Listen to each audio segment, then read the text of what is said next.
Philosophical science fiction does not have to mean equations, dense jargon, or a reading experience that feels like homework. In this guide, the useful definition is simple. These are science fiction books that use strange worlds, alien contact, future societies, or impossible situations to ask what humans are, what we owe each other, and what knowledge can actually do. That is why Solaris, Childhood's End, The Left Hand of Darkness, Hyperion, A Canticle for Leibowitz, and The Dispossessed belong together.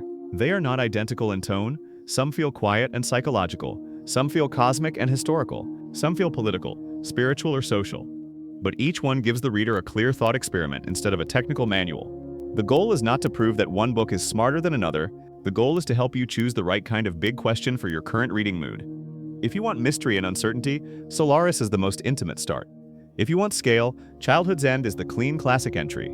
If you want society and identity, Le Guin gives you the strongest doorway. If you want mythic structure, Hyperion offers the richest frame. If you want civilization, faith, and memory, A Canticle for Leibowitz is the long view. This is a ladder of ideas, not a ranking of quality. Solaris, Stanislaw Lem, a quiet first contact novel about uncertainty, memory, and the limits of human interpretation in an isolated scientific setting far from home. Read Solaris when you want science fiction that feels less like adventure and more like a mirror. The central experience is not learning how a technology works. It is sitting with the discomfort of not being able to fully understand what is in front of you. That makes it one of the strongest philosophical entries for readers who enjoy ambiguity, but it also means it asks for patience. Lem was deeply interested in the limits of human thinking. He often pushed back against the comforting idea that intelligence automatically leads to clear communication. That is the enduring value of this book. It treats contact with the unknown as a genuine problem, not as a puzzle waiting to be solved in a tidy way. For a new reader, Solaris is best if you like quiet tension, psychological pressure, and ideas that keep changing shape after you close the book. It is not the easiest book on the list, but it is not difficult because of math. It is difficult because it refuses to make the unknown smaller for your comfort. Choose it first if you want philosophical science fiction at its most intimate. Childhood's End, Arthur the 100th. Clarke, a graceful cosmic science fiction novel about humanity, scale, and transformation told with calm classic clarity and broad historical distance. Childhood's End is the easiest recommendation here for readers who want big ideas without a heavy prose barrier. Clarke writes with a clean surface. The book moves with the confidence of older science fiction, where the concept is placed in front of you and allowed to grow. The philosophical pull comes from scale.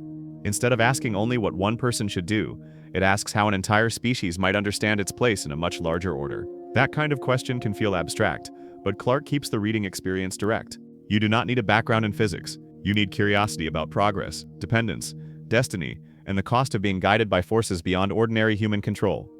This is a strong first pick if you want a classic that still feels readable today. It also helps you learn the older vocabulary of science fiction.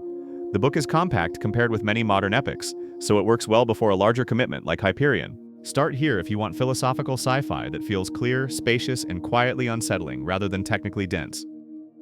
The Left Hand of Darkness, Ursula K. Le Guin, a thoughtful social science fiction novel about gender, culture, trust, and perception on a cold world shaped by unfamiliar customs. The Left Hand of Darkness is one of the best examples of science fiction as anthropology. Le Guin is not mainly interested in gadgets. She is interested in the assumptions readers carry without noticing them. That makes the book feel philosophical in a social way. It asks how language, climate, custom, and identity shape what people think is normal. For many readers, the most important experience is the slow adjustment of perspective. You begin with ordinary categories, then the book keeps showing you where those categories are too narrow. The Left Hand of Darkness is part of the Hainish cycle, but it works as a standalone starting point. That matters for affiliate and reader clarity because a viewer can buy this one book without feeling trapped in a long order. The prose is calmer and more literary than action-driven science fiction. It rewards attention more than speed. Choose it first if you want big questions about identity and society, and if you are comfortable with a slower, reflective reading pace. It is a classic because the questions still feel alive. Hyperion, Dan Simmons, a layered science fiction novel with mythic structure, literary echoes, and multiple voices moving through a vast future setting filled with pressure. Hyperion is the biggest, most textured reading experience in this guide. It is philosophical because it does not stay in one lane. It touches religion, art, memory, technology, suffering, loyalty, and the way stories become part of civilization. The structure is important for beginners to understand.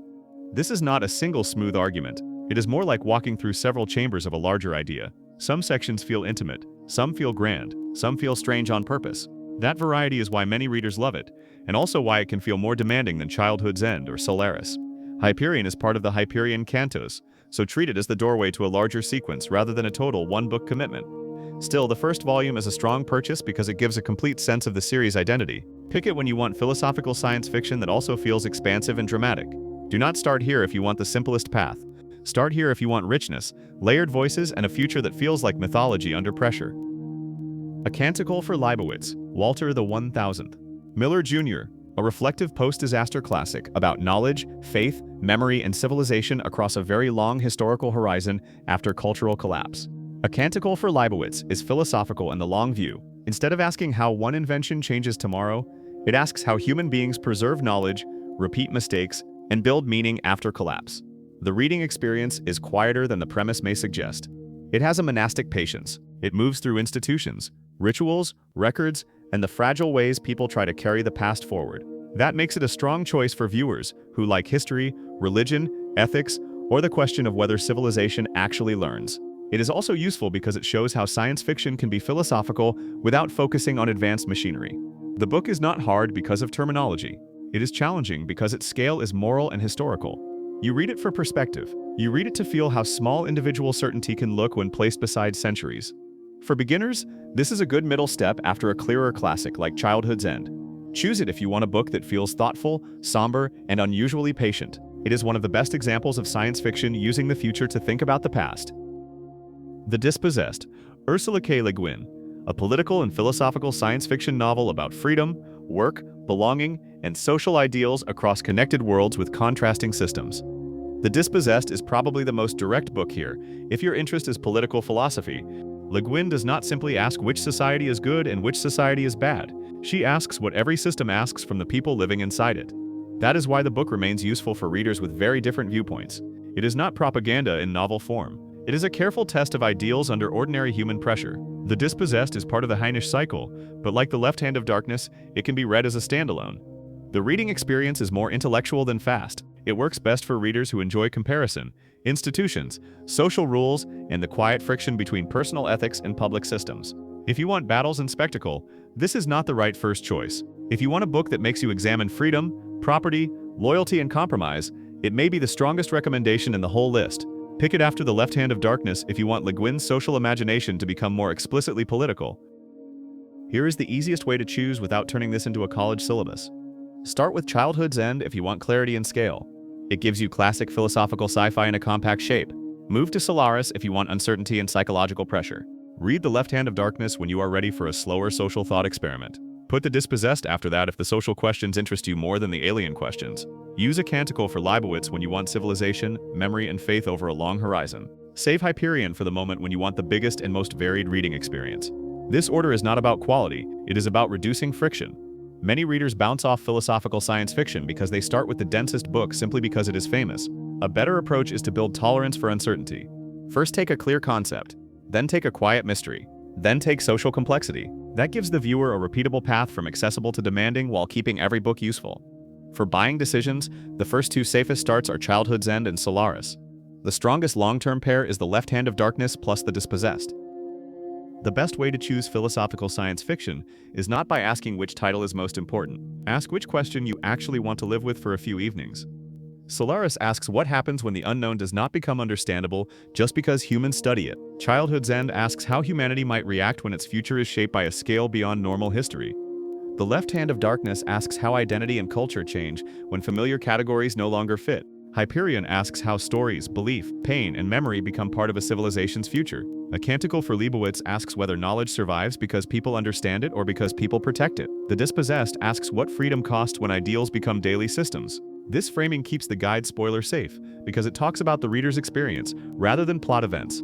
It also makes the affiliate decision clearer. Someone who wants alien mystery does not need the same book as someone who wants political reflection. Someone who wants a classic cosmic sweep should not be pushed into a dense social novel first. Every book here is smart, but each one is smart in a different direction. That is the real promise of this list. It is not a wall of prestige titles, it is a map of questions. The phrase philosophical sci-fi can make the genre sound colder than it is. These books are not recommendations because they contain the most terminology. They are recommendations because they leave the reader with better questions. Do not expect all of them to move quickly. Do not expect every mystery to become neatly explained. Do not expect action to be the main reward. Solaris rewards comfort with ambiguity. Childhood's End rewards interest in scale. The Left Hand of Darkness rewards patience with culture. Hyperion rewards appetite for layered storytelling. A Canticle for Leibowitz rewards historical thinking. The Dispossessed rewards attention to systems and compromise. This is also why the books should not be sold as one mood. A reader who loves The Martian may still enjoy this pathway, but only if the promise is honest. The pleasure here is slower. It comes from recognition, discomfort, and a widening frame. For video structure, this section protects trust. It tells the viewer what the list is not. That helps the right readers buy with confidence, and it helps the wrong readers choose a better video instead. If you only want one starting recommendation, choose Childhood's End for the cleanest beginner path. It is short enough to try without pressure. It is clear enough to follow without science background. It is large enough in scope to show why philosophical science fiction matters. If you already like slower literary books, choose Solaris instead. If you want society and identity, choose The Left Hand of Darkness. If you want political questions, choose The Dispossessed. If you want spiritual history and the long view, choose A Canticle for Leibowitz. If you want the richest and most ambitious doorway, choose Hyperion. This is the simple decision rule. Pick Childhood's End for clarity. Pick Solaris for mystery. Pick Le Guin for society. Pick A Canticle for Leibowitz for civilization. Pick Hyperion for scale and texture. That decision framing is stronger than a countdown, because philosophical science fiction is taste-dependent. The best book is the one that matches the kind of question you want right now. For most viewers, the safest purchase is the book they will actually finish this week. Start with the question that feels alive to you. The final path is simple enough to remember. Start with Childhood's End, if you want the most accessible doorway. Read Solaris when you want the unknown to feel truly unknown. Read The Left Hand of Darkness when you want culture and identity to reshape your assumptions. Read The Dispossessed when you want political ideals tested with patience. Read A Canticle for Leibowitz when you want time, memory, and faith to become the center of the experience. Read Hyperion when you are ready for a larger and more layered future. That gives you 6 reliable paths into philosophical sci-fi without turning the genre into an exam. It also gives your channel a reusable structure for future videos. Define the idea type. Match the book to the reader. Give one safest starting point. Avoid spoilers. Keep the promise practical. In the description, list every book in the same order so the viewer can compare formats calmly. The best long-term affiliate strategy is not to pressure the viewer. It is to reduce confusion until the right purchase feels obvious. If you want science fiction that asks big questions without making you feel lost, this is the shelf to build first.